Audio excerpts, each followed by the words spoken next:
Hi, this is Paul, and pretty much everybody here will recognize this guy. Maybe we should start with the strangeness, the strange turns that our lives have taken on social media.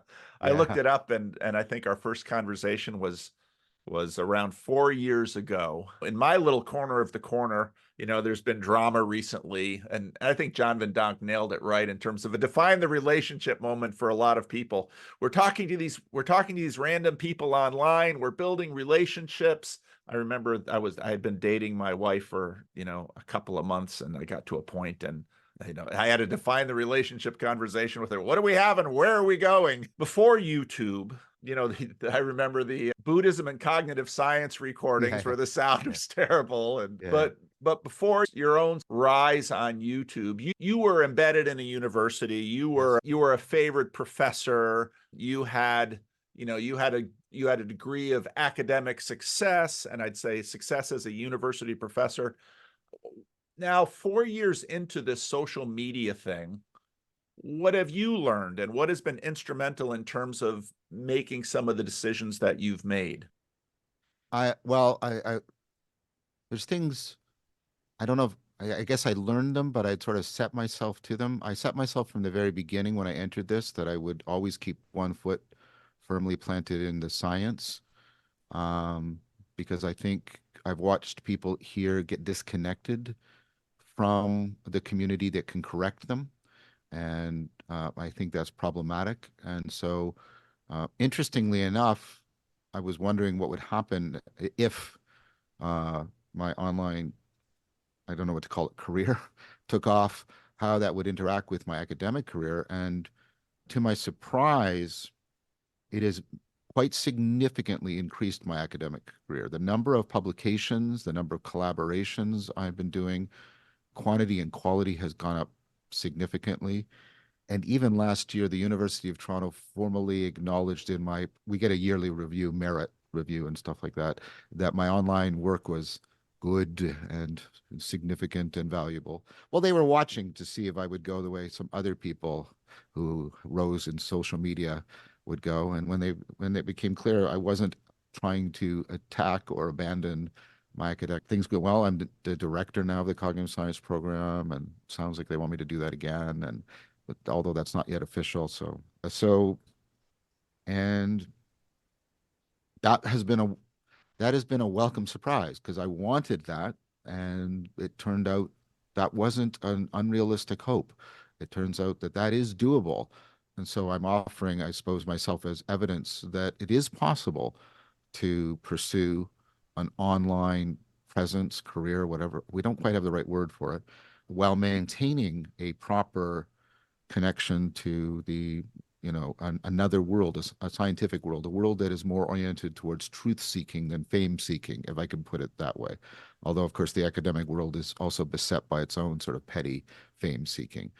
It was good, by the way, to be out of that into a wider arena of that, because when you're back inside the politics, if all you see is the politics, it can wear on you, right? But because I get to see this wider arena that has tsunamis as Mhm. opposed to the ripples that, right? And so I have a much more a humorous relationship to the politics, the and the climbing that's going on within the academic world. And and not to be too self-righteous, it's also because I know there's a certain amount of liberation. I mean, I could shut down my entire academic career and make a living now elsewise, right? And so, to be fair and honest, that also gives me a certain amount of liberty. I'm doing it now more because I want to than because I have to, and that changes your whole stance. So that's just been a big. I'd hoped for that, I had worked towards that, and it came to fruition in a way that I think is very helpful. Very early on, I just for initially practical reasons, I set up a not-for-profit, the Vervaeke Foundation. It was just largely so the money that was getting coming to me, I could put it aside without having to pay income tax. I would only have to pay non-for-profit tax, which in Canada, I imagine the United States is the same, is much, much smaller. That way I was able to accrue enough funds for after Socrates and things like that. But then what happened is kind of a godsend. Ryan Barton came to me and said, "Your work saved my life, transformed my relationship, helped save my marriage." He was saying all these things. I can't, I'm not remembering his words verbatim. I'm just trying to convey the spirit. He was extremely grateful. And we can talk about trying to manage that in a bit. But he said, I want to help. And what I do is I build organizations. My business is a business that builds organizations. I want to build your Vervaeke Foundation into a real organization. And so he actually came to Toronto. He lives in the United States. I forget where, I think it's near Carolina, North Carolina, I think. He knew Duke. When I went to Duke and I came back with the Duke hat, he said, "Oh, yeah, he knew that."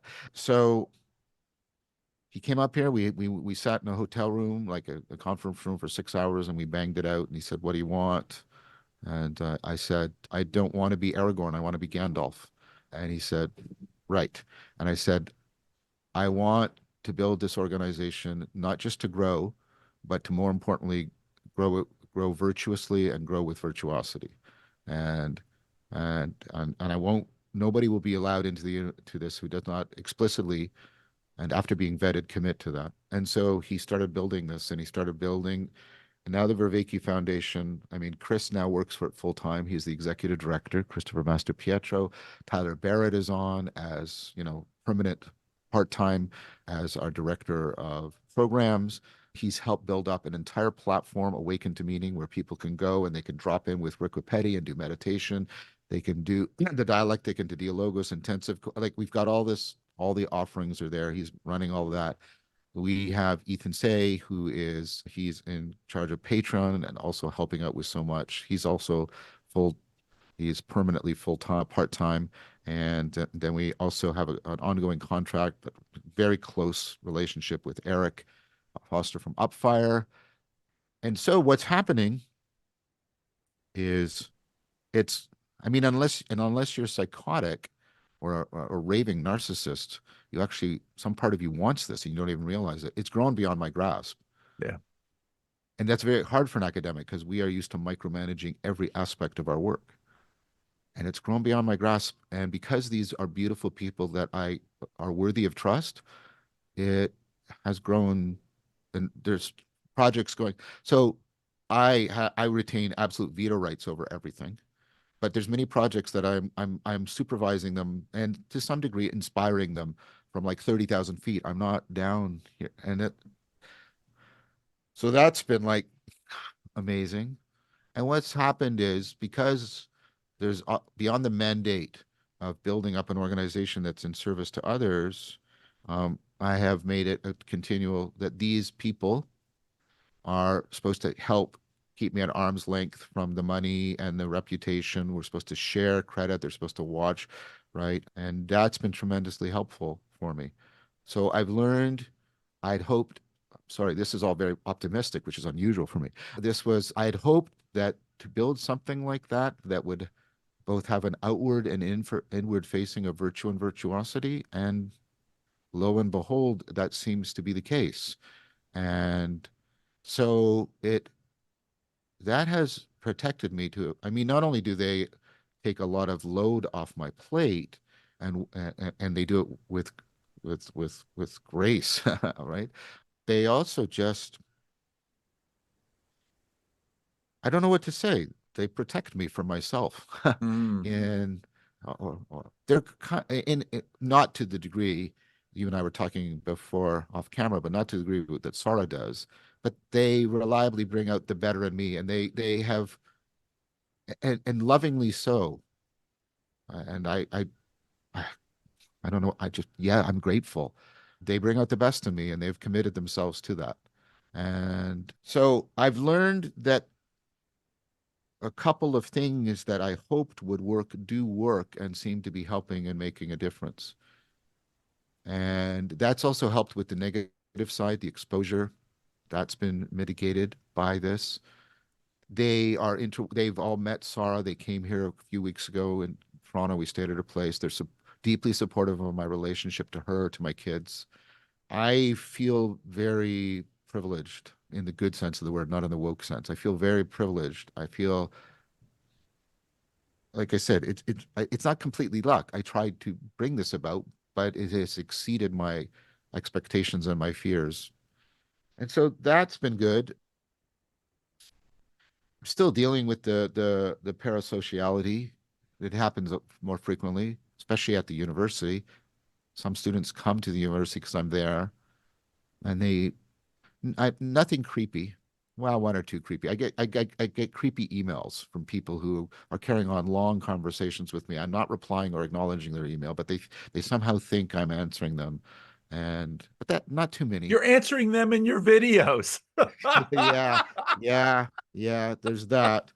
And but when I meet them face to face, and Sarah was very helpful about that, because initially my response when people would come up because of my concerns and because also the social phobia, I would try and put push people away and Yeah, get away as soon as possible. And she said she didn't use this words, but this is how it sort of came out. It's like, John, you're all about religio and connectedness. This is a moment of deep connection for these people, and you're yeah, denying it to them. You shouldn't be doing that. yeah, You're not practicing what you preach. yeah, And I went, oh, you're right. And she said, I get your concern. You don't want to be consumptive of this. So she said, act as if somebody came up and you and them played some beautiful music together and you enjoyed it together. And then it was done and the music was over and they leave. And I went, okay. And I've been trying to put that into practice, and that has been extremely helpful. It gives people, sorry, even saying this sounds wrong, but it gives people their moment. hmm That sounds, but nevertheless, it gives people their moment. And yet, but it's a framing that prevents me from like, oh, because yeah, everybody has that. And if somebody says they don't have that, I don't believe them. yeah, There's a part of you, there's that primate part that goes, whoa, ooh, isn't that tasty?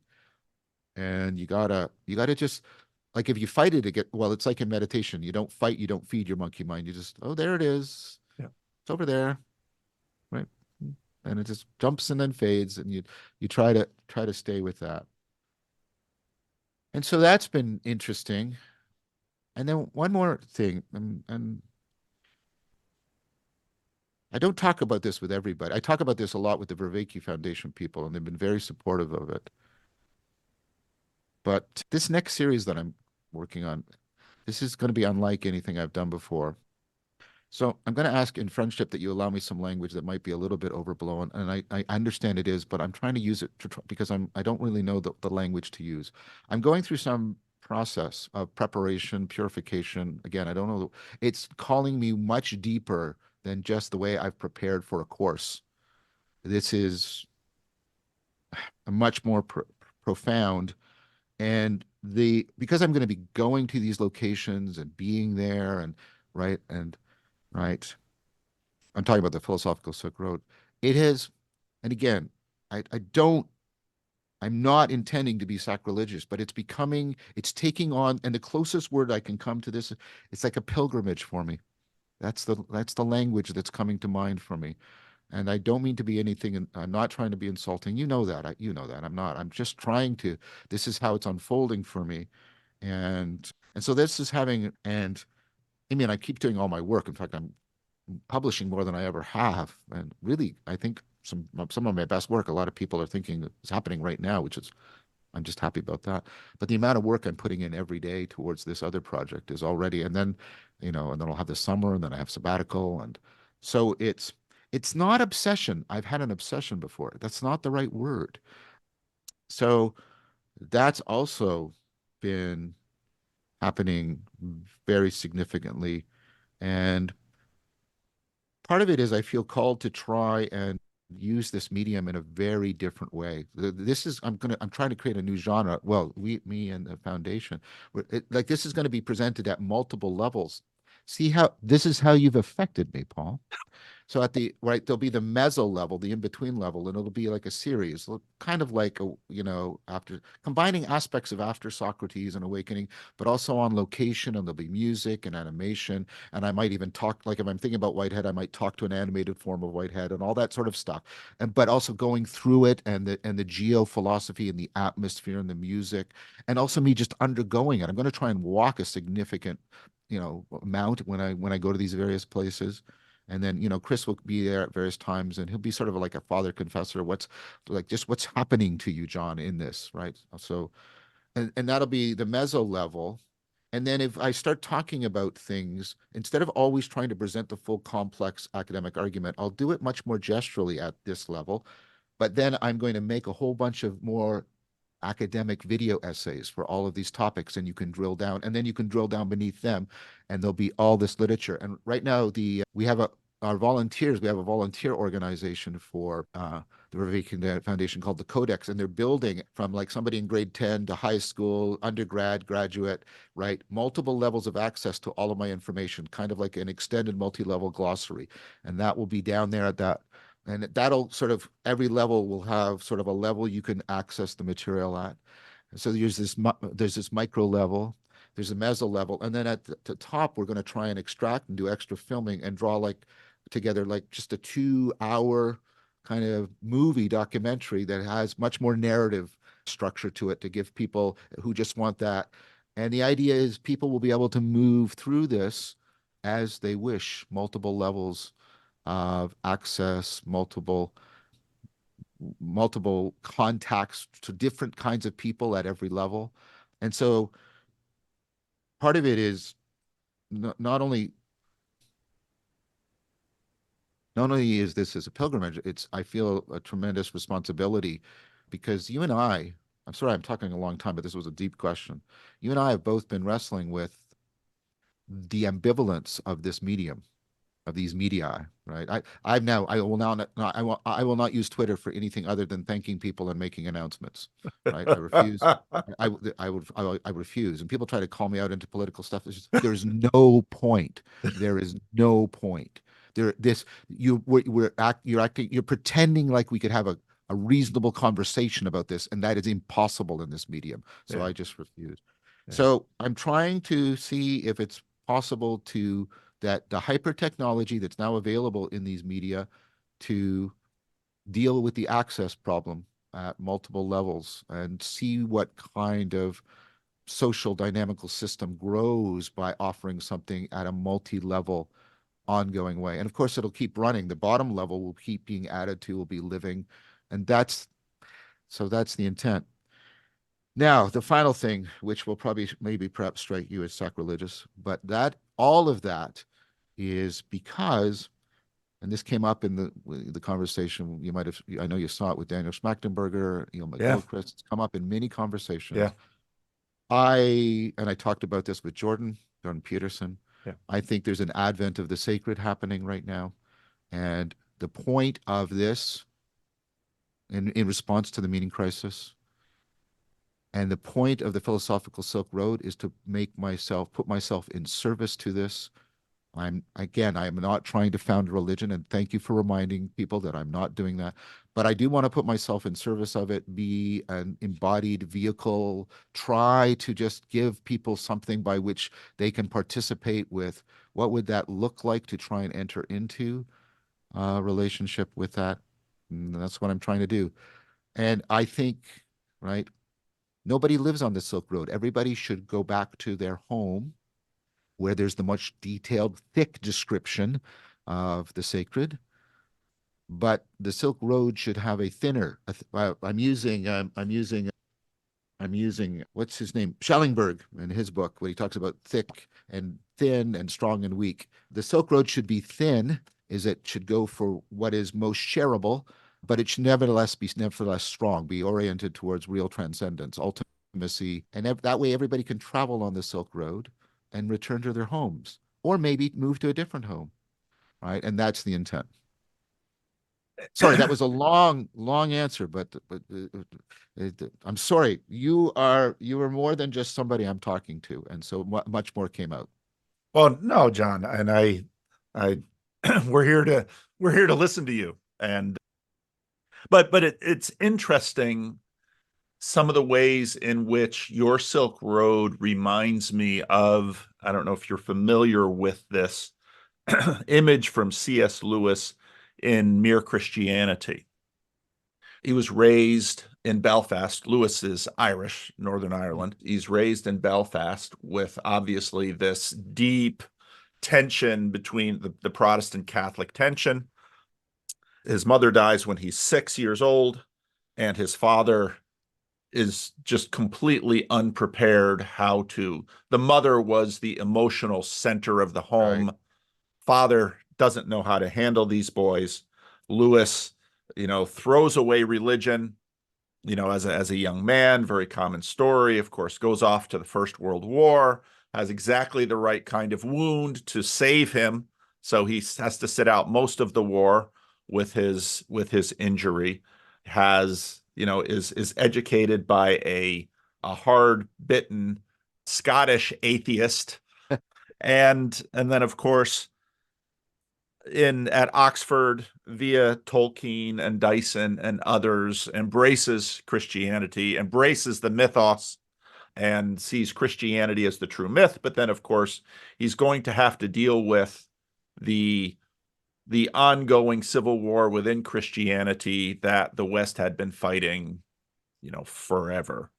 And so then comes up, reappropriates a term, mere Christianity, and tries to, during World War II in England, tries to present that to a radio audience. And I think there's, because in many ways, who would have thought everything of C.S. Lewis, who would have thought he would be a hit on the radio?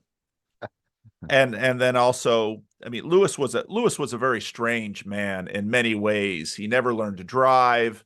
He had there are many questions about his sex life prior to his late in life marriage to Joy Davidman. There's a ton of stuff there, but he puts on the front burner of the church this image of mere Christianity, and he basically used a very similar image to what you did of the Silk Road. Mm, That he said, I want to present you mere Christianity, which is the hallway. And off of the hallway are rooms. You don't live in the hallway. yeah. Oh, wow. Yeah. Wow. I'm going to get this book. Wow. It, okay. I didn't know that. Yeah. Yeah. Sorry for interrupting. It's just my enthusiasm. Go ahead. Yeah, no, and well, when you were talking about it, it really struck me the similarity because he said, in the rooms, of course, this is Lewis, Lewis over at Oxford, there are fireplaces and there are pints and there are Yeah. pipes and Yeah. there are warm conversations in the room, and that's where the Catholics and the Protestants and all the different kinds of Protestants. That's where you live in the room, you don't live in the hallway. So, But you need the hallway or you won't meet other people. Right. well, that's That's his right. point. That's his Well, point. I get it. Yeah. Yeah. Well, and one of the big, when I looked at your conversation you just had with Jordan, I just want to make a point about Jordan too, just briefly in terms of the religio point that you made and the attention economy. So, of course, for most of us, just watching Jordan via this strange medium that we've been sharing, as you well learn once you indulge in this medium, that people screens screens are not just for receiving, they're very much also for projection, and you learn Yeah. that. Rorschach like projections for sure. Yeah. Yes. But one of the things that Jordan, I've never seen anyone do the way he does, is these little meet and greets after his talks.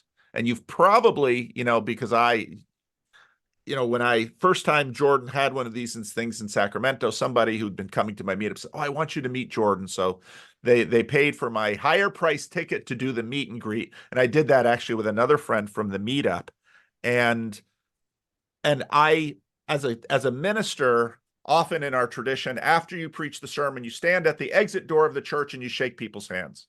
And so people have heard your sermon, especially if you're a guest preacher. You don't know any of these people, and you just have like a 5-second interchange. Yeah. Sometimes Yeah. people pause and they might have a little bit of feedback for your sermon or something like that. And so Jordan has this line that people have paid like $150 for 45 seconds with him or something. And I went into that with deep cynicism. No doubt. No doubt. But one of the things, and myself and another friend of mine who teaches psychology at a local junior college here, I have never seen anybody work a line like Jordan because he can, in that 45 seconds, he has this real strange way of making you feel like you're the only person in the world. Yeah, yeah. So that was said of Socrates. That was Yeah. good. Always, I had never seen, and my friend who was also watching, I had never seen anybody work a line, and it's 150 people. I'm just thinking, but anyway, the man, to Sarah's point, the man that's is a gifted. The that's man is a gifted. gift and that's a skill Yeah, too, because all and again, part of what this strange medium does is just sort of explode your Dunbar number it does. because the It people are does. projecting on you, and some of the blessings that they are receiving through the screen, you have to have the projection going in order for that healing to take place Yeah, that moment.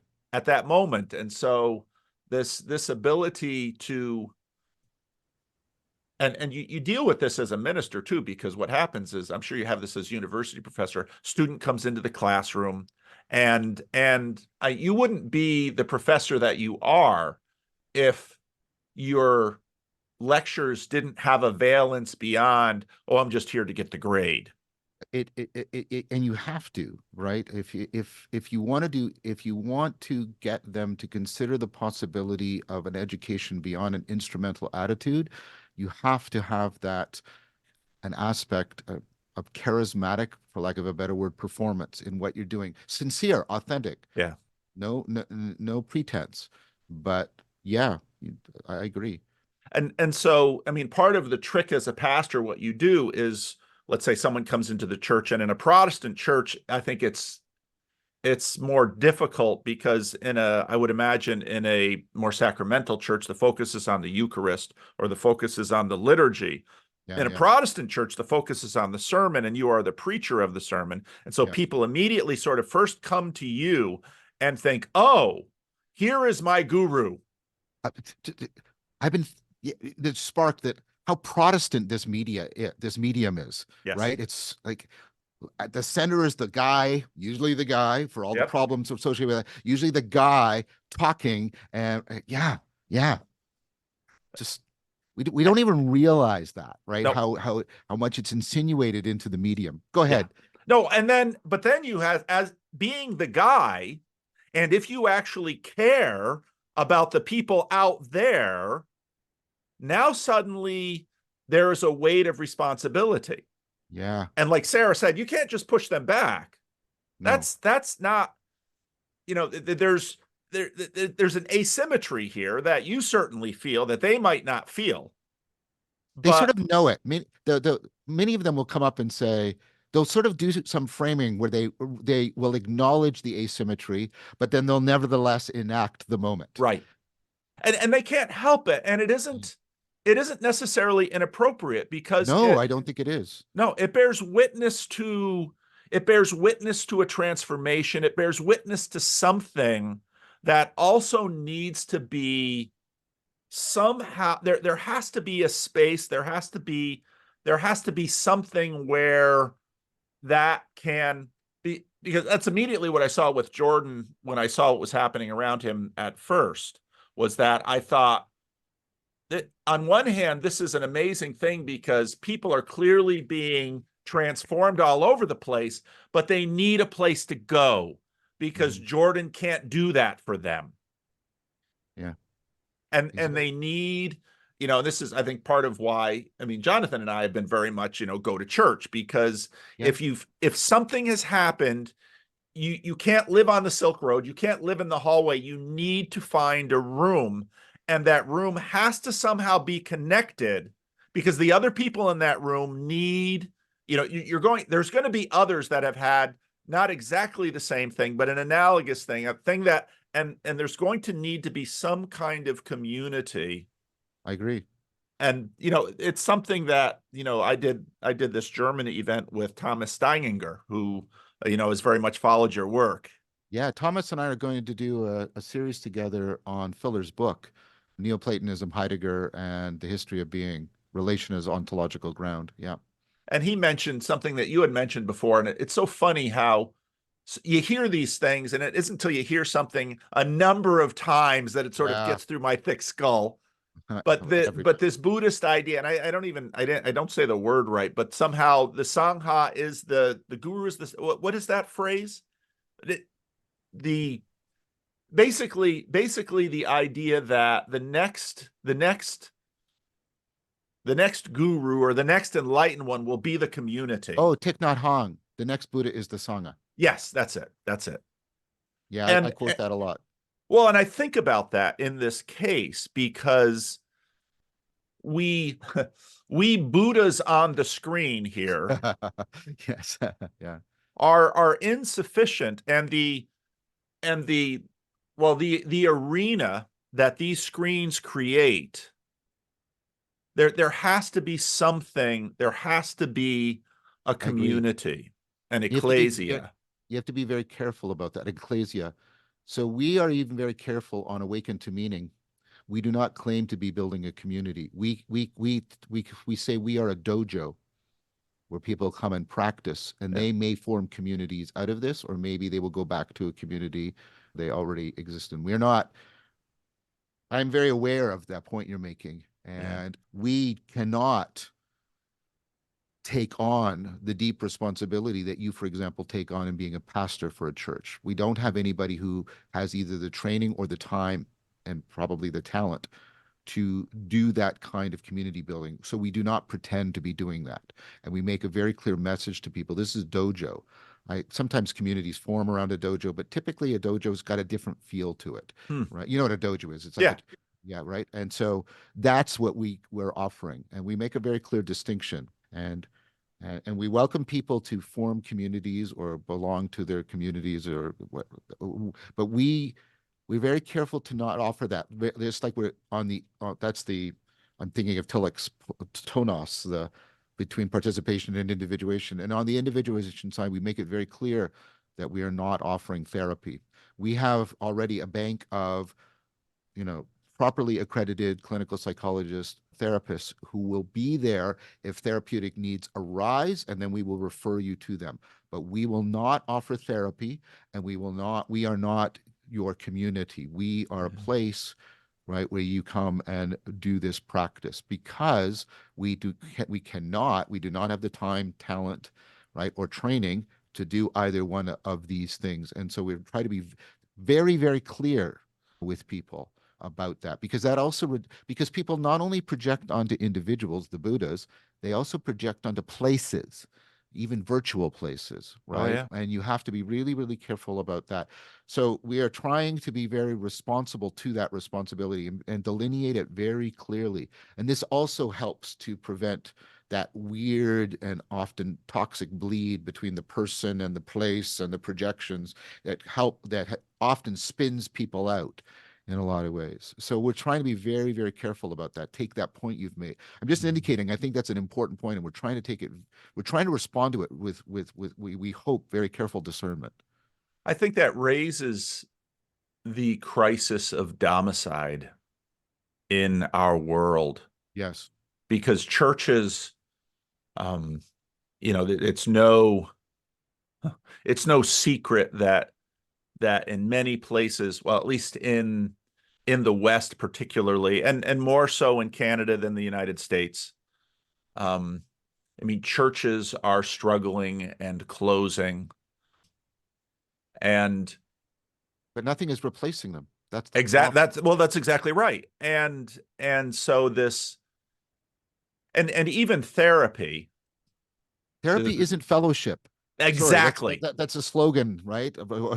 Therapy isn't fellowship, right? That's not and friendship for all of its goodness is not fellowship, right? I've been trying to make this point, and again, because of like the domicide you're talking about, right, and also the just the the loneliness epidemic, all of these we're losing, right? We're losing the nuance. We're losing the ability to appropriately distinguish between these things and therefore appropriately pursue them.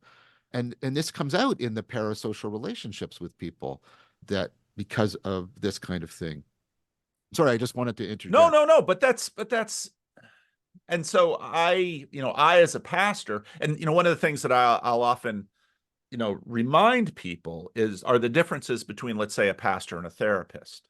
Yes. With a therapist, usually you go into this generic office room in a strip mall, Yeah. Yeah. and you sit in a little box, and the therapist has, by design, probably no relationship with anybody you are in relationship with. In fact, they're usually not allowed to treat you if they do. Exactly. And so there's a reason and a purpose, and a good reason and purpose for this isolation. But a Yeah. pastor is a very different thing, Yes. because a pastor is intentionally in relationship with many of the people you are in relationship with. Yep. And so, one of the things when many clergy go through seminary, one of the things that they try to really hammer into the clergy is, you are not a therapist, because so much psychology tends to bleed into the clergy, because has so much power in the culture. And so then, you know, I so then I look at, that's part of the reason that I've been working on estuary, because estuary for us is at least an attempt to give people a starting place at a community, Mhm. which, I know there's tension with my conversations with churches with respect to estuary. I always say that estuary is church adjacent, Okay. because, That sounds fine to me. well, I mean, it's difficult. It's difficult because the dynamics that will happen in estuary are similar to the dynamics that happen in church. And I've now started an estuary group, actually, on Sunday morning before our worship service, partly to try to help re-knit together some of the people of church, because churches, part of what I want to talk to you about today is fundamentalism, yes. because I noted in your conversation with Elizabeth Oldfield on the Sacred podcast, What a wonderful conversation. that was a wonderful conversation. She's an amazing lady. Yeah, yeah, I'm talking to her later this week, so I'm Lucky really you. looking forward to Please say that. hi for me. I'd love to talk to her again. I will. I will. I'm really I don't generally go out and ask for conversations, at least for people I don't know. But also, and a lot of people don't understand this, because that's sort of the ritual of YouTube, that you have conversations with other people that other people are watching. And so you then sort of have this, you have virtual you have on-screen one or two conversation virtual relationships with other people, and that becomes this thin facsimile for relationship that people sort of parasitically indulge in. Yeah, the proper lines between family, friendship, and fellowship get blurred, but that also means the relationships get confused, Yeah. and that's very problematic. So you were mentioning something about fundamentalism. Well, you had made a comment, and I know none of us can be held to any of the comments that we make in all of these conversations, but you had said something very tender and loving about your mother, Yeah. and you had mentioned fundamentalism in that context. And what that provoked for me was, I've always had a degree of, especially after 9/11, fundamentalists sort of became proxies for evil. The last thing you want to be is a fundamentalist of any stripe, and it was sort of Right. Islamist fundamentalists, Christian fundamentalists. They sort of, Yes. in Yeah. certain narrative, become the evil people. And I, of course, have in a the Christian Reformed Church is sort of a tweener denomination, in that we've got some conservatives and some more progressives. And so Hmm. it's, in that sense, it's very much an immigrant ethnic denomination. And so I've actually thought a lot about fundamentalism, at least in the Christian space, and how it works. And and then, hearing what you said about it, I thought, fundamentalism is another aspect of domicide Hmm. I think so. and this meaning crisis. And now you obviously, given your story, and there are many, many out there who have left.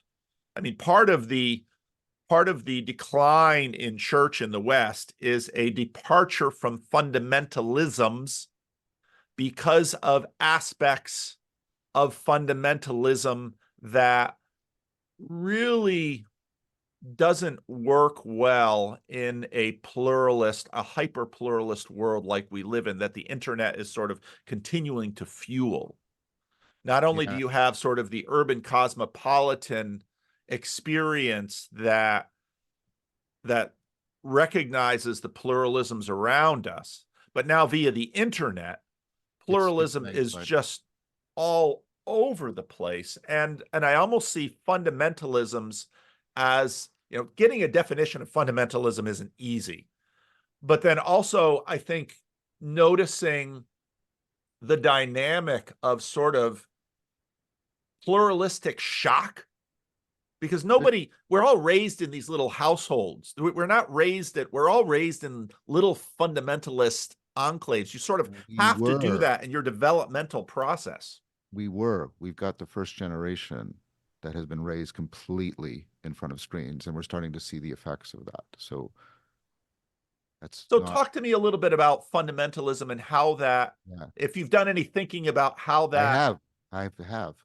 And yeah, I mean, and so there's two things that sort of bumbling around in me. One is a way in which I was able to feel genuine compassion to my mom, and that opened things up. And I was understanding how she was seeking a kind of absolute purification, and fundamentalism provided that for her. And it was her way of trying to earn back a place in the family and in the religion, and given what had happened to her and how she had been abused, that helped me release some, because fundamentalism and her were bound up in my mind in that psychodynamic way that kids, and so that opened things up for me. I've been thinking a lot about it, and I've been thinking a lot about it since you sent me the email, and I've been so I like I've been trying to understand this, and one way to understand it is perhaps, I mean, I think there's a maybe three things that I don't know if they're polls, but we should talk about them and see if they hang together or not. One is a reaction to pluralism, yes, and the potential domicide that comes with it, like the Hellenistic domicide, because of the first massive pluralism epidemic, if you want to call it that. Yeah. And we, of course, now have globalization, which just and the internet, and all right. So there's definitely that.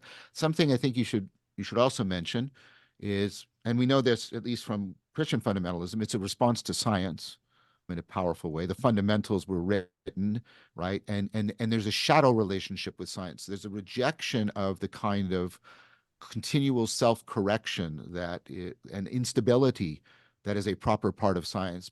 But there's an attraction to, which I think is often a misreading, but a Cartesian interpretation of somehow certainty is provided. And so there's the longing for certainty, again, as a response to meaning crisis. And there's a weird shadow relationship with science that I think is parasitic on the shadow relationship or the sisterhood relationship you've been talking between secularism and Christianity.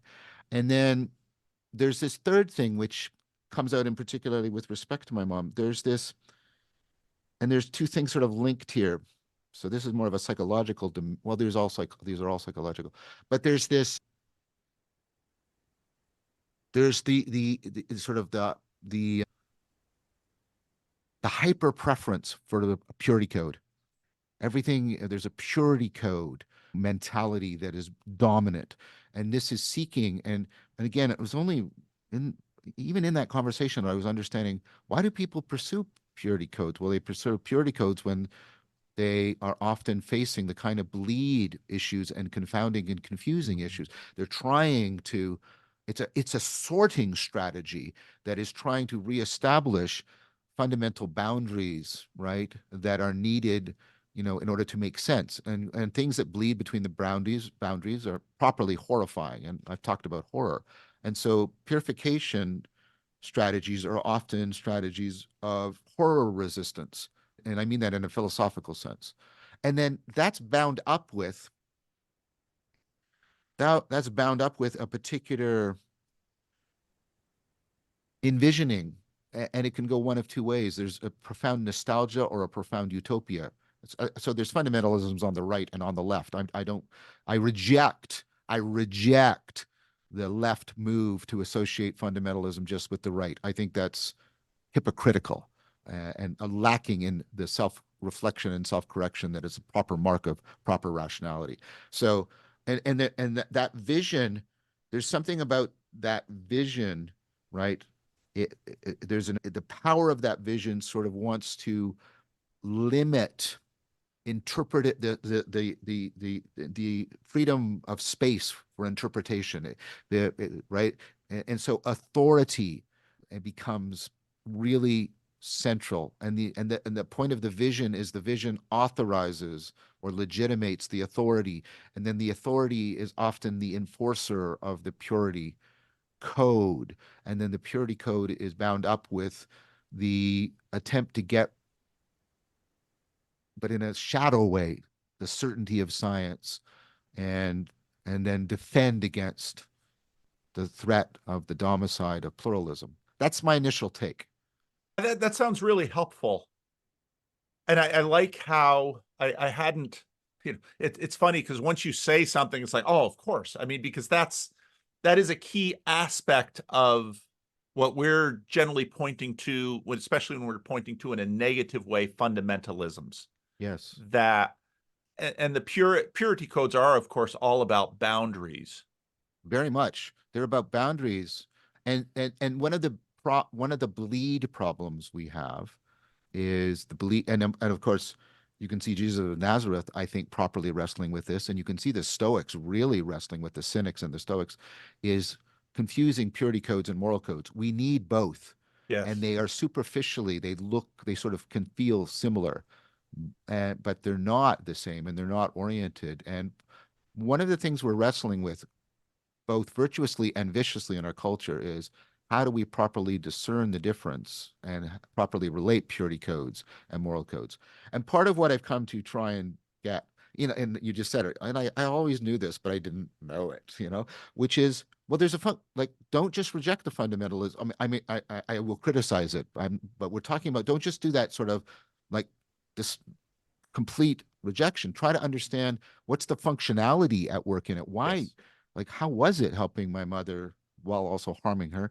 And part of that is, well, what is the functionality of purity codes? Yeah. I think the attempt to, I think it's false, maybe at least inductively. We have tried the project of, we'll just dispense with all purity codes, and we'll just Right. all live in an enlightenment, pure, ha ha ha ha, pure moral code.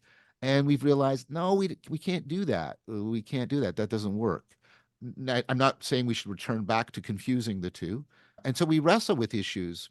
Let me try and do so I'm going to make myself vulnerable, and because I want to try and show that I'm committed to this existentially, not just intellectually.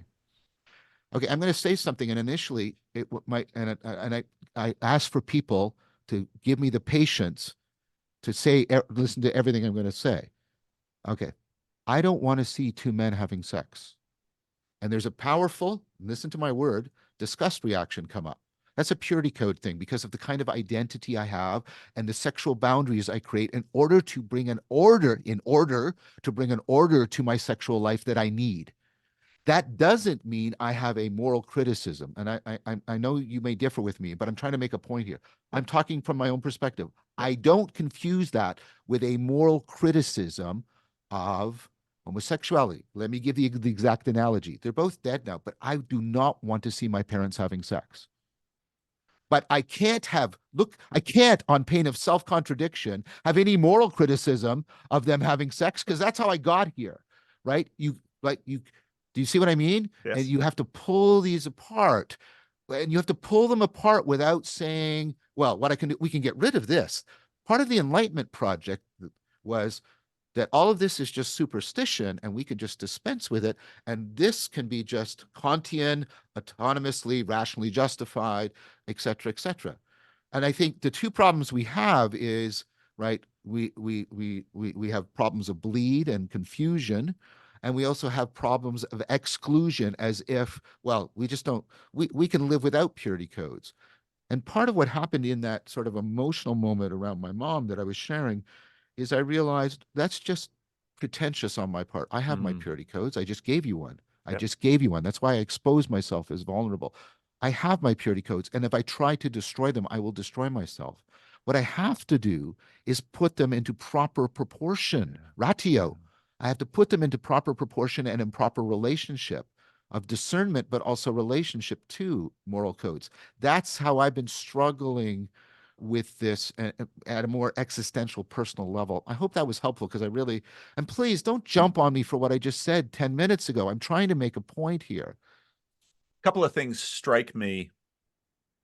I mean, purity codes and the dynamics of purity are interesting in that, like so many things, you can't live without them.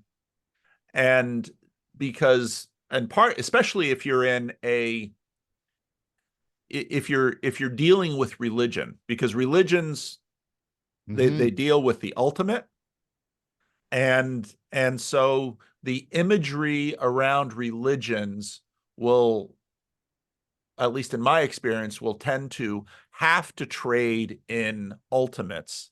And once Hmm. you sort of have that ultimate, there's going to be, you run the risk of a purity spiral. But you do, and we can talk about that. But on the other end, just to Yep. like, so let me just. I want to.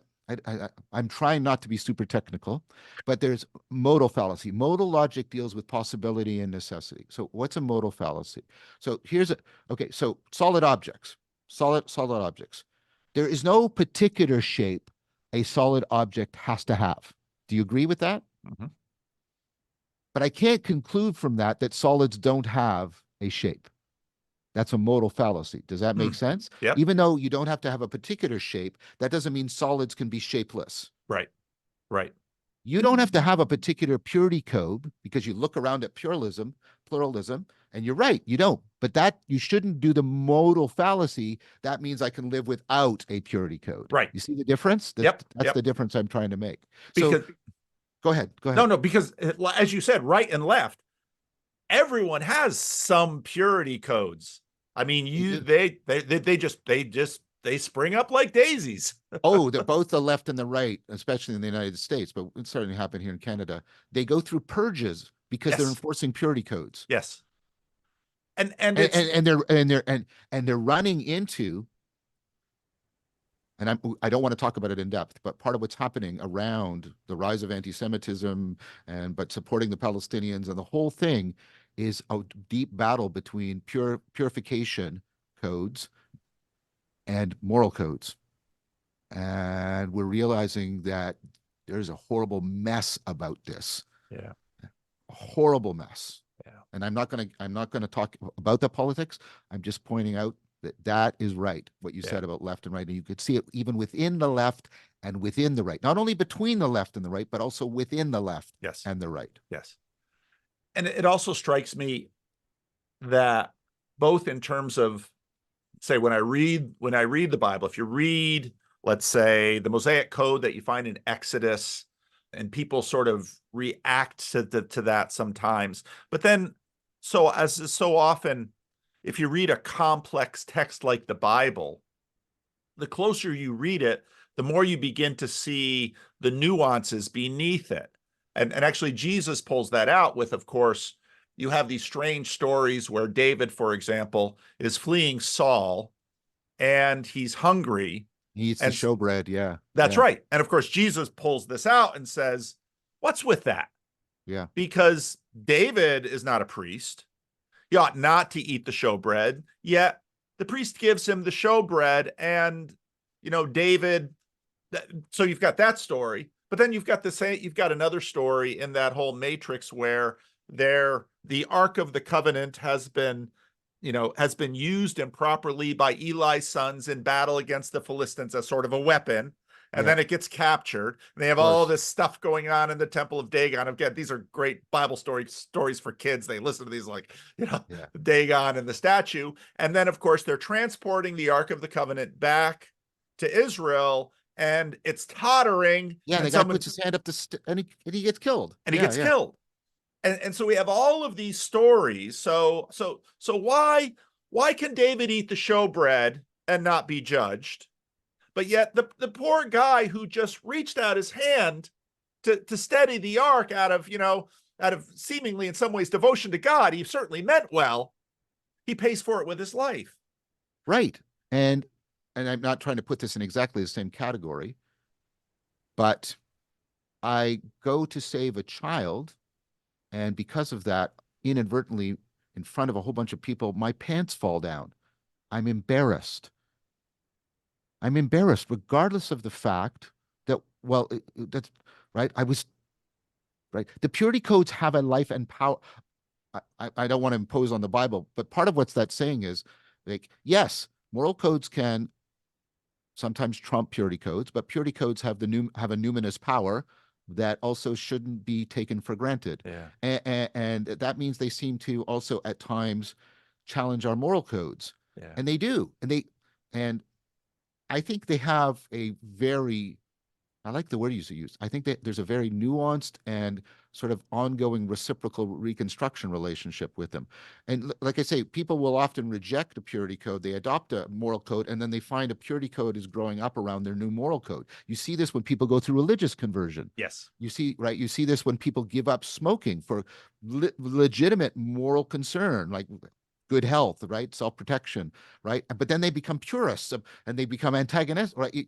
Like all of and there's something going on there. And I think it has to do with the fact that, morality is exapted out of purity codes, which are exapted out of biological boundaries. Like we live in a continuum, and right, it's trying to exclude these from each other is a mistake, and trying to identify them with each other is a mistake.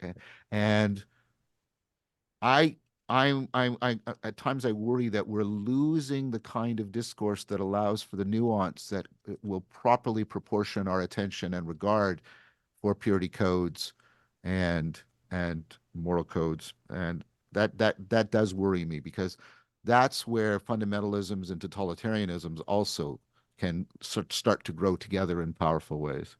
Well, and in terms of sort of the levels, I was using America's experiment of prohibition in the early part of the 20th century, which is something, it's so interesting to me.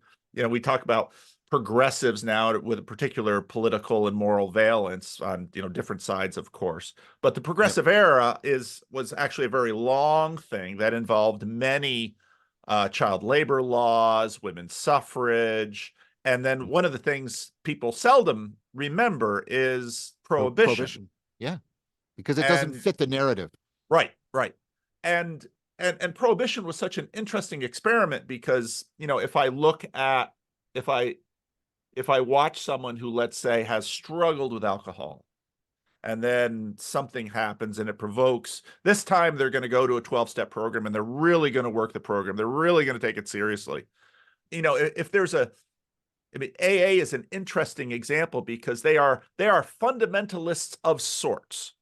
Mhm. And I remember a good friend of mine who had, done AA years before I'd met him and kept his sobriety.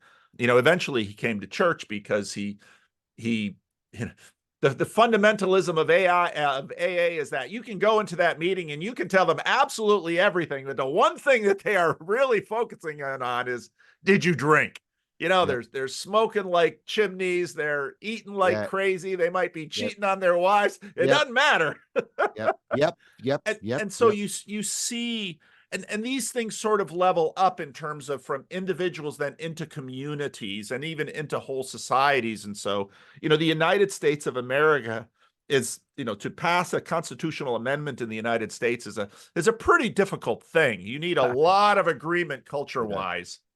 And within the span of about a decade, they both managed to create prohibition and take it down. Yeah, yeah, yeah, yeah, yeah.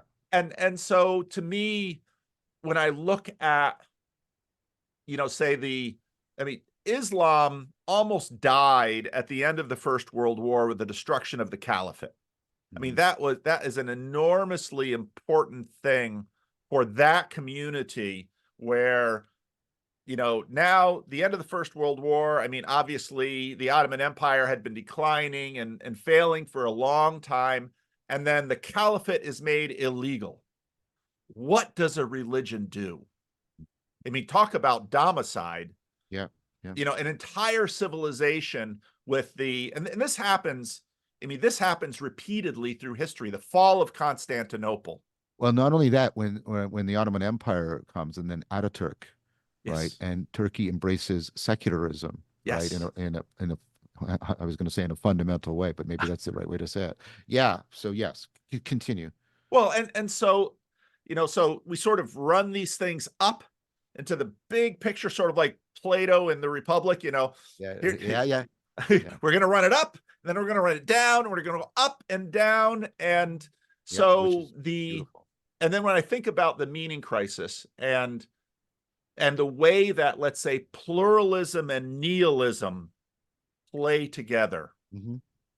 because I think one of the big drivers of the collapse of religious communities has clearly been this dynamic between pluralism and nihilism, just back and forth between each other, and then leaving people exhausted because Yeah, where are the boundaries? And so then the very human, let's say even a social adaptive reflex is there are no boundaries, you know, yeah. it can be almost an arbitrary boundary, you know, rigid boundaries, Yes. purity codes, and And they're often put up with that sort of, I don't know what to call it. I don't want to be too insulting, but I need to make a distinction, sort of a pseudo certainty. See, yes, Descartes confuses, as I was talking to Jordan, Descartes confuses psychological certainty with logical certainty, right? Oh, well, if you can't doubt it, then it's metaphysically necessary. No, you cannot doubt it because you're a racist. You cannot doubt it because you have a failure of imagination. You cannot doubt it because you're ignorant of these real facts that would change. Like psychological doubt does not license, right? Sorry, psychological indubitability does not license logical necessity or metaphysical necessity, and that's a problem. And what we can do is we can very much get we can do a kind of reciprocal narrowing, especially when in the right environment, in which we can get to a place where it becomes, in Frankfurt's terms, unthinkable to us. Like it's unthinkable to me that I could kick Jason out. I can logically run all the propositions, but I can't get into that identity. We can get to a place where we become psychologically incapable of doubting the framework because of the degree of reciprocal narrowing, doubling down, deep identification, and then that gets confused with logical metaphysical certainty. But we inherited that grammar, I think, ultimately from Descartes. Maybe it goes back earlier, probably into the late Middle Ages, but clearly that's going on in Descartes. And I think that's also how these walls go up. There's a fundamental, right? There's a fundamental confusion between that psychological indubitability and a metaphysical necessity. Because you see, the second licenses you to pronounce to other people. It's like, this is the way it really is. The first doesn't. But if you right. confuse the two, you can get a lot of that. And so, I mean, but on the other hand, you go the other way, right? Because one of the things the interaction with the sacred does across religions, in Christ there is no Jew, there is no Gentile, right? And many, almost all of the religions say, as you approximate the ultimate, you realize those boundaries are not absolute in some important way. But that doesn't mean, like, so Zen makes a distinction between absolute and relative, and Schindler does the same thing with Plato, right? It doesn't mean you come back and destroy the boundaries, right? So when I was doing Zen, rivers were rivers and mountains was mountains. While I was doing Zen, rivers weren't rivers and mountains were mountains. After I was done doing Zen, rivers were rivers and mountains were mountains, but it's different, Yeah. right? And so, and part of what also needs to be acknowledged, and this is also what I sort of felt in that, I hope, recognition, appreciation of my mom, is there's a lot of things that are idiosyncratically indispensable for people. They have, in that they afford them the imaginal, they afford them imagery that allows them to adapt to a situation, uh, that has factors beyond their control and has also marked them in ways they can't fully recognize because of trauma and whatnot. And we can't just go into people with sort of moral self-righteousness and say, I'm going to take away your idiosyncratically indispensable thing that gives you imaginal access to your psyche into the world because I think it's not morally justified. It's like, you should make moral criticisms when people are doing immoral things. Don't go in and just rip apart their psyches without a deeper understanding of the kind of things. Again, the fact that no particular set of boundaries may be metaphysically necessary doesn't license the modal confusion that we can live without boundaries. Those don't follow, right? And I've been trying to understand, how do you do this? You don't just want to be just tolerant of anything and everything people are doing, but you do want to.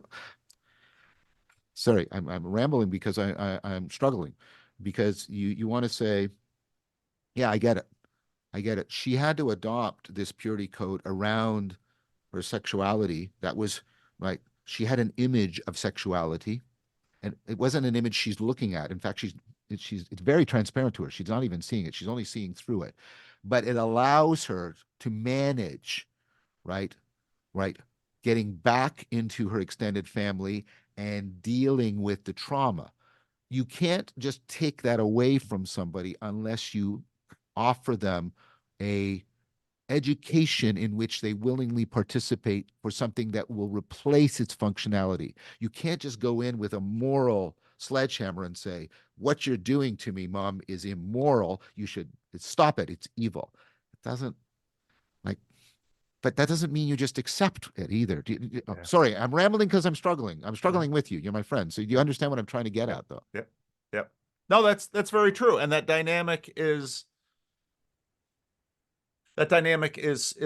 cultural and social, and because and it's interpersonal, and it's for a lot of people. Oh, the imaginal can be shared by groups. Yeah. I Yeah. believe in distributed cognition and Yeah. collective intelligence, Yeah. Yeah. for Yeah. sure. There's a guy on Twitter. He goes by the my sister actually knows him, has known him for years. He goes by the term the naked pastor. I think his name is David Hayward. And yeah, because he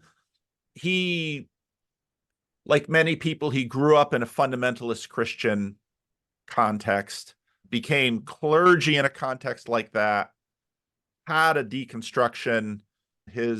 I don't know exactly the shape of his, sort of went from being an in real life pastor to an online pastor.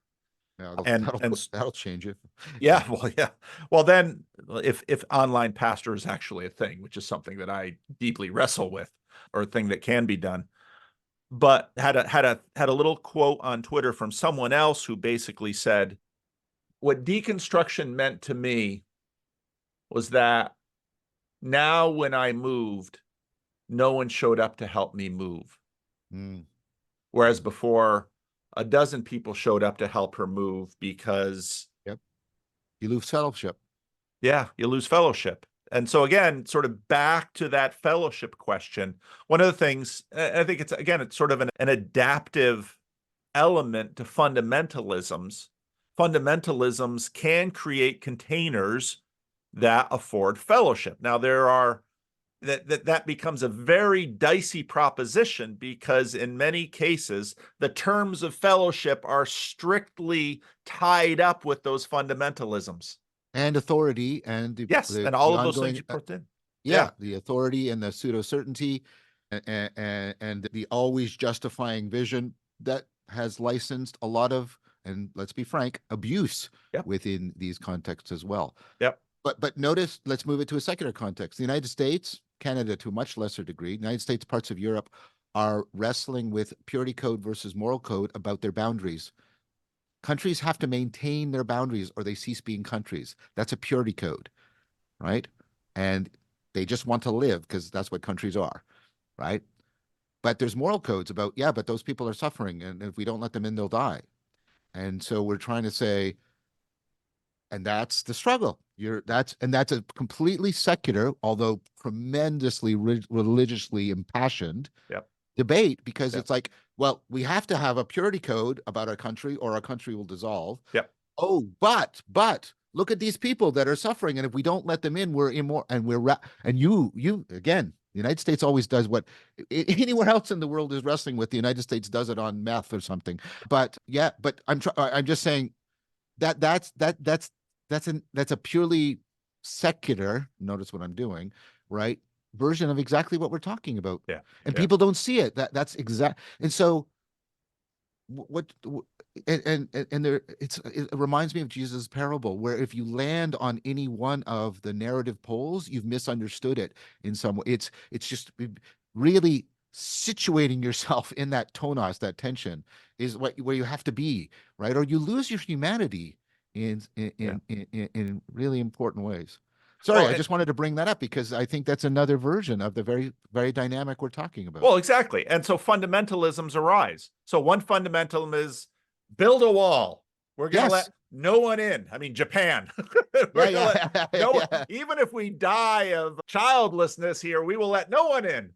Yes. And the other is, no borders at all, borderlessness. And so these fundamentalisms arise. But the fundamentalisms themselves then give shape to, one of the things that I'm, now 4 years into this, I continue to ponder this, the relevance realization, how in some ways the bias, and I'm going to put this and probably hack it all up in layman's terms like I usually do with your stuff. On one hand, our biases and our filters, I mean, we need They're these, indispensable. they're indispensable, and they cut both ways.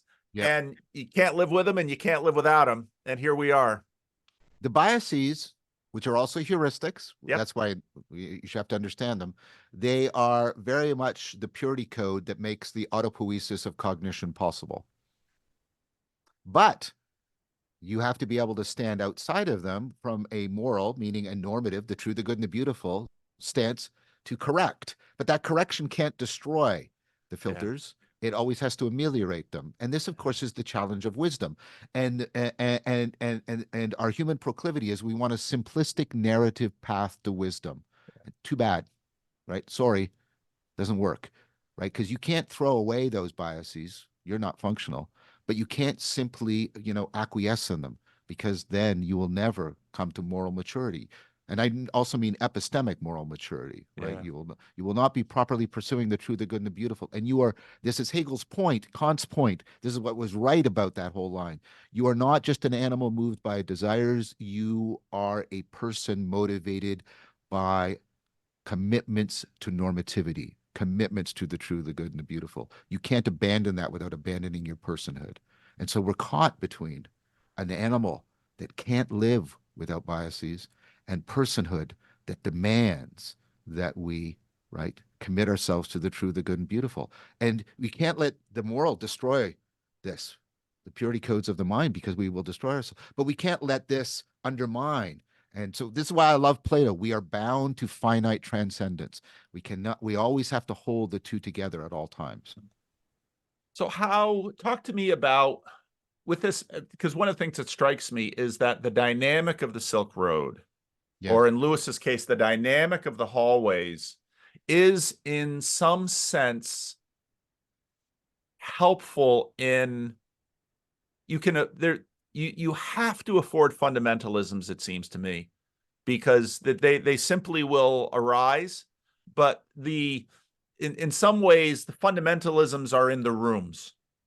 Yeah, well, fundamentalism is when let's play with it. Let's play with it a bit. I'll propose to you that fundamentalism is when you close the door to the room because you need some privacy for some reason. because you need to Yep. do that. Yep. Now, we know it's unhealthy for people to live in rooms in which the doors are never opened, but it's also Yes. unhealthy if you never get your privacy. And Yes. for me, right, this is part, and this is why Tillich is sort of one of the people that sort of pushed me into the Silk Road because he proposed the God beyond the God of theism, right? But this is right, the individuation participation, right? And individuation can also be for a group. It doesn't just have to be for the so individuation and individuation and participation is a nested function. It can be between the individual and a group. It can be between this group and the larger world, etc. And yeah, there's again, you need people have to they have to step back into the room and look at right the filters and wow, this is who we are and this is what we are, right? And then they have to step through and go out, and they have to be open to acknowledging what I think is a unavoidable historical fact. Wow, I don't usually talk that way. Judaism changes when Christianity is born. Christianity changes when Islam is born.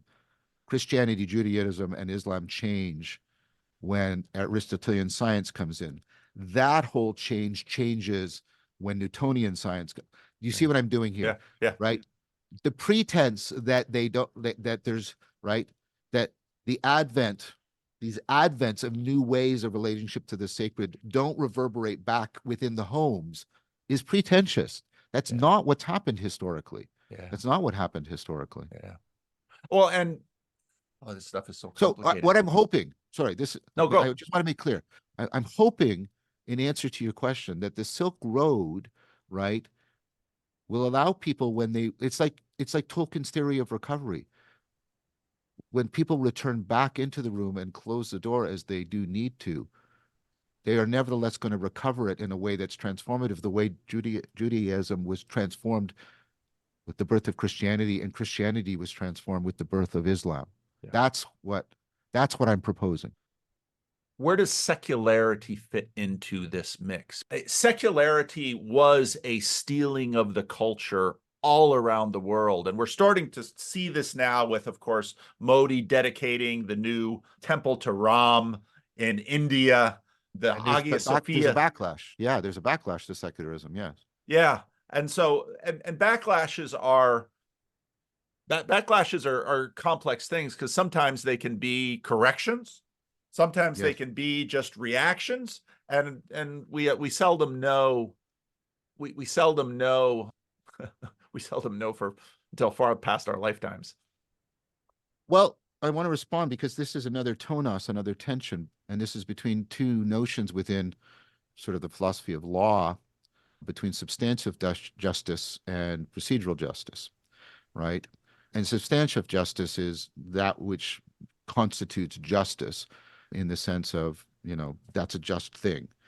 And so there are things we pursue as a society that we think are substantially just, like, we want to reduce suffering or something like that. Procedural justice is, yeah, but what you want is you want the processes by which you're trying to achieve your substantial gains to always be really self-correcting. And one of the things that secularity did well, to my mind, is pull those two apart and Mm, say, we can commit to different pursuits of substantial justice in our society, but what will hold us together is we will all prioritize over our homed pursuits of substantial justice. We will pursue a commitment to procedural justice. We will all say that you can pursue your Christianity, I can pursue what I'm doing, but if we come into conflict, we will all go to this place that allows to tell you or me how we behave yeah, in the public sphere because this space is committed to procedural justice. And one of the things that a centrist is committed to is preserving the importance of procedural justice. And one of the things I'm again worried about is I see the left and the right undermining procedural justice yeah, because of the elevation of substantive justice. And yeah, so what was gained in secularity, and I think that was part of what was going on with the separation of church and state. In the church, you will pursue your substantive justice.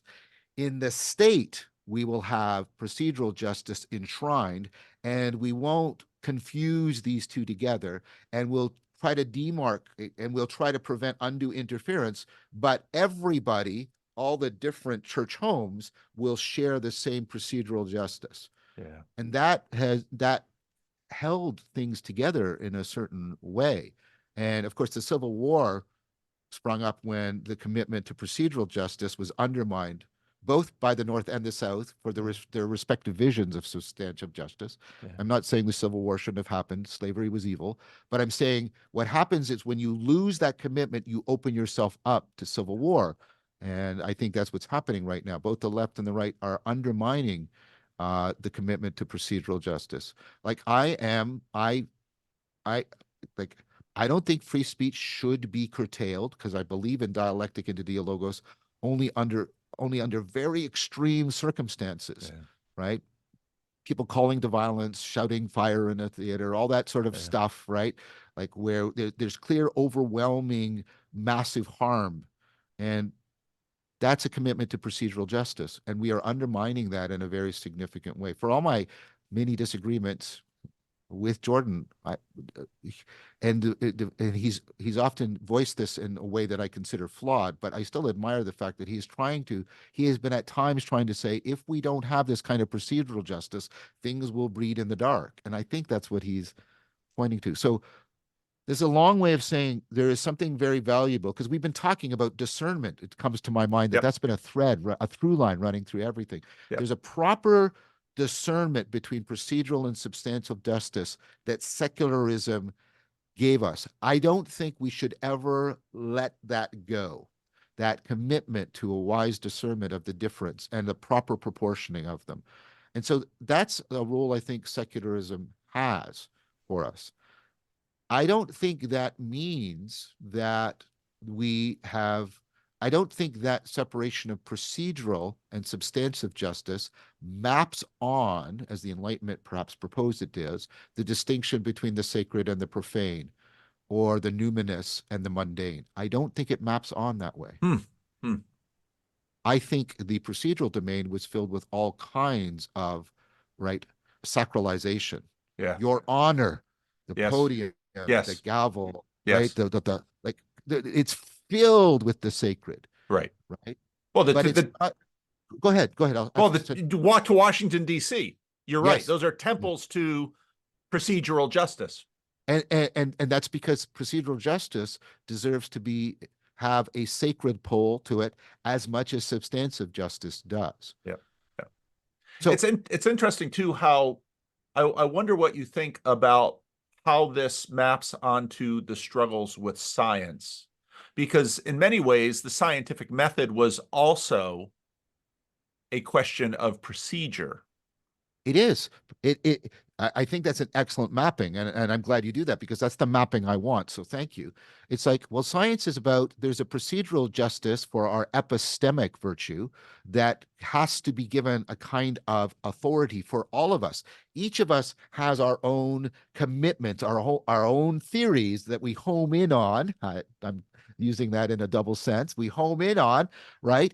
But what we do is we all commit to, right? We make sacrosanct in a very important way this procedural justice. Now, that can be turned into an idolatry of the scientific method. There isn't such a thing. There are scientific methods, and they're in this weird family relationship with each other.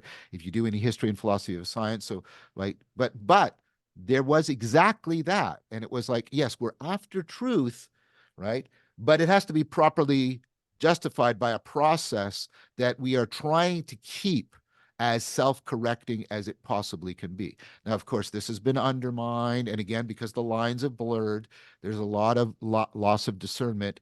And I am particularly upset when people identify as research activists, because that is a blurring between the pursuit, as they should, of particular substantial justice. Yes, it is important that we get rid of racism. That's a substantive justice that we should pursue. Don't let that undermine the procedural justice of how we do science, in which we step aside from those commitments because we know they're biasing, and we are exposing ourselves, because we're holding it sacred, that this to this self-corrective process. Yes, yes, No, that's really helpful. That's really helpful. And it's interesting to me too how when I think about modernity, how both of those it's just very interesting how both of these things sort of emerge and came together in many ways to form the modern world, yes. and how now at this point we see sort of this recession, we see this element now tried, and it's in both areas. Well, because I mean, we had the Enlightenment was a prioritization of procedural justice over substantive justice because Yeah, things had been out of whack the other way. yeah, But and part of what deconstructionism is doing, especially the Derridian and Foucaultian versions of it, is they have criticized how procedural justice has been used to smuggle in substantial justice projects without proper acknowledgement and recognition. And that critique needs to be taken seriously. This is one way in which I differ significantly from Jordan Peterson. I think the postmodernists, well, at least the two that I've read deeply, Derrida and Foucault, have a legitimate and profound point that needs to be acknowledged. And and they're also talking about purity codes and moral codes. They're not using this language, but that's a lot of what's going on in that critique, and that needs to be taken into account. It's like, yeah, we smuggled in the so-called procedural justice of the law to enforce segregation, right? yeah, And we did it. yeah, And the civil rights movement was no, no, no, right? The procedural justice has to readjust because we have to acknowledge that this is wrong, right? Do you see what I'm saying? yep, You know, I'm doing this. There's an opponent process relationship yes, between them. And yes, we're always doing an evolving optimal grip to try and find the specific sweet spot that exists at that time. yeah.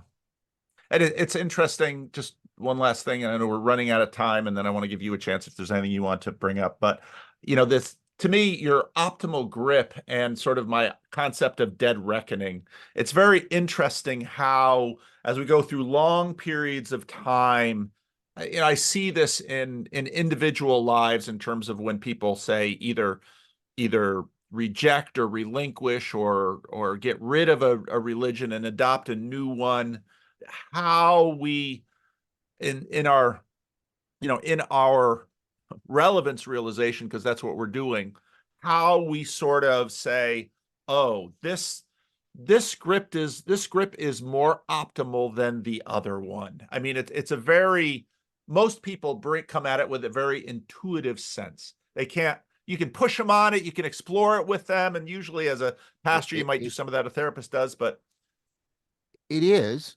And then what happens is people confuse the language of training by which that optimal grip is trained, hmm, which often involves idiosyncratic, indispensable, imaginal practices with they've discovered the metaphysical necessities that explain reality.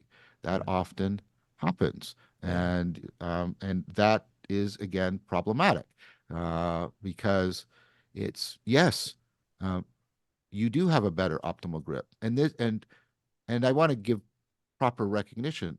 I want to put back to you that your finesse argument is an optimal grip argument. yes, yes, very much, yes, Right, yes, right, right.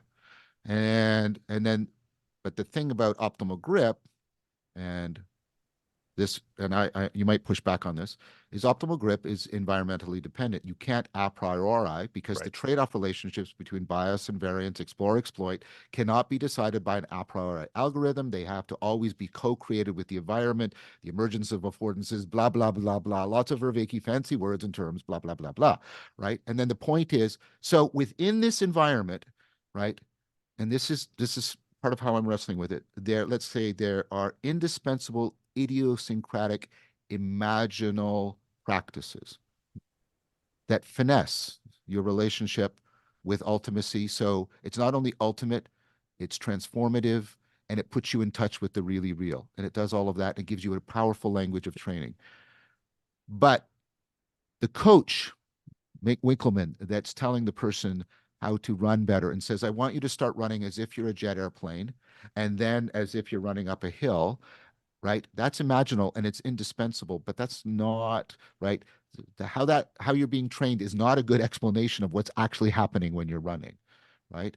And so a pluralism as opposed to relativism says you can have, and this is the thin but strong, there are universal principles and processes, right, between these various environmentally finessed optimal grips. And you shouldn't go in and just sabotage that and say, well, look, that doesn't, it's like, yeah, that's like saying the person, right, who's in the football arena shouldn't be using their football skills. That doesn't make any sense.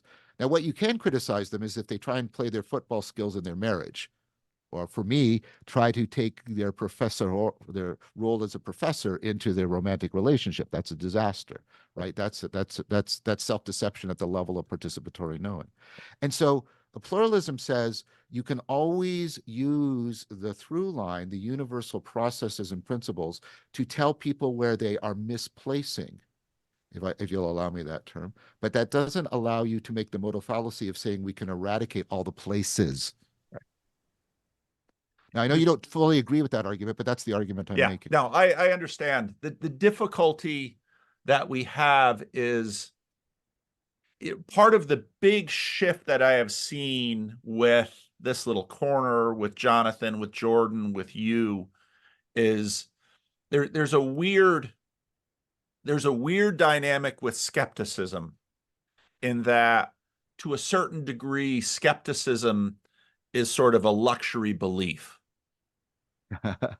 Yeah, it is and it isn't. I Yes, mean, exactly.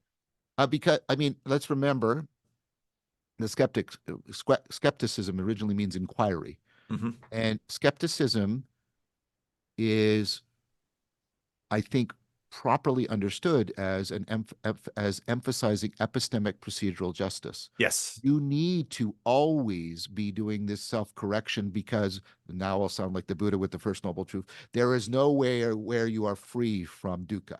There is nowhere where you are free from dukkha, right? And that's correct. But the skeptic can then conclude something like a modal fallacy. Well, what I will do is I will try and find a place where I am free from having to engage in that self correction. I will misunderstand the self corrective process as leading me to the place that is perfectly beyond all these doubts and concerns. And of course, that's the hallmark of that is Descartes, right? And it's like, nope, that doesn't work. That doesn't work. That doesn't work. That's why I like Schellenberg. His notion of evolutionary religion, when you take the big time view, is he says you become skeptical of any particular thing, but he says that opens you up to a much more proper imaginal relationship with the transcendent. Skepticism, right, just tells you to give up understanding your relationship as primarily belief centric. And you and I differ on this, but this is part of the critique. And it's much more, and to be fair, he's got a whole bunch of people. There's this huge philosophical movement of trying to understand what's called non-believing faith, where you don't try and understand faith as some kind of variation on belief. And then he says, skepticism, if properly understood, breaks up. And I think that might be where procedural and substantive justice have been confused, and in fundamentalism, it breaks them up. And what that does is it allows you to explore imaginal and therefore powerful non-belief centric notions of faith. That's what he actually argues and proposes. And he says that is a skeptical attitude in that it is an ongoing, evolving, optimal grip relationship to the sacred. And it reminds me of Lewis's point about basically a point about deconstruction. He didn't use those terms, is that you're always employing this basically because you believe there is actually some place to get to. Yes. And Yeah. and And and Descartes and did. yeah. And so did Hume. Hume wanted to be the Newton of the psyche. And the challenge of course we face is that in this world none of us really finally get there. I mean, that then is the tension with the fundamentalisms and the purities. We we Yeah. don't we don't arrive here. And then the question is, do we ever? Right. And think about that. Let's put it into proper thing. And this is the problem with the nostalgia and the utopia. We never get back, even though the Beatles made a great song. We never get back, right? And we never get to the utopia. Every time we think we're getting close, it turns into a dystopia. And that is not a coincidence. Right. But there's a relationship yet with, I mean, one of the things that we could talk about sometime is I looked at, nostalgia for me had a very negative valence. Nostalgia, kitsch, blah, blah, blah, blah. And then Clay Rutledge, I don't know if you've looked into any of his Yep, work yep, at all. yep. And I thought, oh, but there again, it's sort of like fundamentalism. It's like there's a reason nostalgias hang around. They're fulfilling a function that. And I think, and I've been doing a deep dive into Hegel with my good friend Chappie, and I think there's a reason for that. And especially the Brandom and Pinkard interpretation of Hegel, which tries to replace a lot of what has been understood as sort of arcane metaphysics with the processes of distributed cognition, both synchronically and diachronically, around rationality, which is this question of how do people get the authority to make rational claims, right? Because if they are relying on arguments from authority, it doesn't work. So how does it? And part of what Hegel's argument is, Hegel is, but the idea is we are all, think about a judge trying to make a judgment. They always are paying attention to precedent, but they're always also trying to set precedent. They are making an appeal to their ancestors, and they are making an appeal to their descendants. That's the diachronic, and they're also making an appeal synchronically to their community. And so nostalgia is we make an appeal to our ancestors. Utopia is we make an appeal to our descendants. Yeah. And then of course fellowship is the appeal at the synchrony. And as you may expect, while like Hegel is, he says these are always doing this with each other, right? They're always playing against, and if you try and stabilize it, you will actually undermine Geist. You will actually undermine that ongoing process by which, right, the distributed cognition creates a way of life, and then the way of life collapses under its own terms of evaluation, and a new way of life, et cetera, et cetera. So is Hegel was Hegel the great philosopher of opponent processing? I think so. I think one of the things that Dan has convinced me of, and with the help of Brandom and Pinkard and Fornath and this whole revolution that's happening around Hegel, is that Hegel's dialectic is a proper development from the Platonic dialectic. I used to set them in as opposites to each other, but the Hegelian dialectic is an attempt to take the dialectic into dialogos that I explored in After Socrates and extend it to the biggest possible Geist, collective intelligence of distributed cognition, because that is the thing that best groks reality and that we should give the most authority to, while always understanding that it itself has to be open to self-correction. That's sort of the Hegelian proposal as I'm trying to understand it via the ongoing deep work with my deep friend Dan Chiappi. We're writing a book together called The Being of Rationality and the Rationality of Being. And so, yeah, I think so. I think that's a proper way of understanding Hegel. Hegel is asking the question, how do you get authority for rationality without undermining the procedural justice of rationality? Well, sounds fruitful. We are closing in on our hard out. Anything? The Silk Road project sounds very interesting. It sounds very ambitious. And so that's why there's a lot of planning with a lot of people and a lot of time and talent going into it. Yeah. It is also my attempt to exemplify how a distributed cognition has to grok a hyper object, and no one individual can. Beautiful. Maybe that's a good place to land the plane. It is. It's been wonderful. It's always great to talk to you, John. I'll stop the recording.